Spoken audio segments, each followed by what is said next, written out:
El verdear de tus ojos establece la aurora.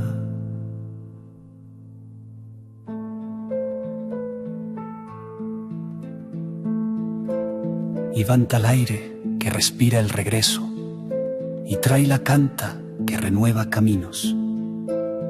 El verdear de tus ojos es la mar de los cierzos, la venida del agua de la mañanada, la luz.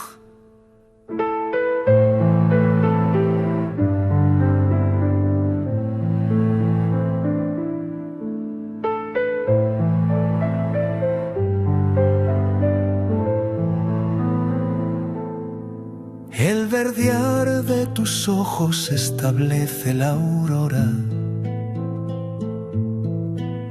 Rosa abierta, dame agüicas frescas, dame pa' beber.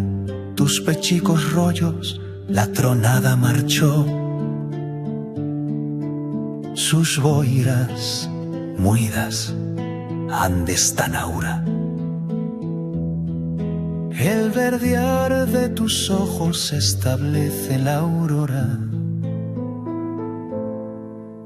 Aparaba mis dedos y mis sacas replegaba palabras. La rosada hablante de tus ojos coloreaban tus ojos la tardada. Las llovidas, las olas amoroseadas por tu sol. El verdear de tus ojos establece la aurora.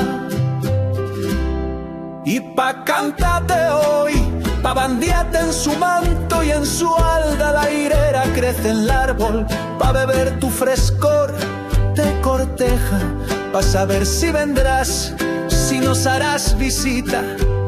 Cuando de invierno la nieve cae escura.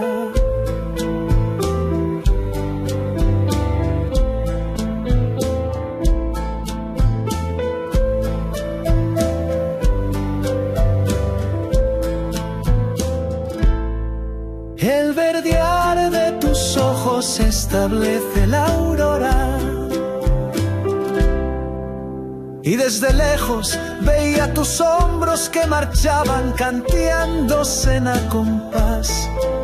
Te agafaba el tiempo y cerraba tus ventanas, tus pupilas. Tu camica quedaba solitaria y tu almohada y tus libros azules. Y el cuarto en la penumbra, penando te esperaban. Pa' mudarte, amor, cambiarás tu cara y tu agua, tu casa por la mirada de los sueños.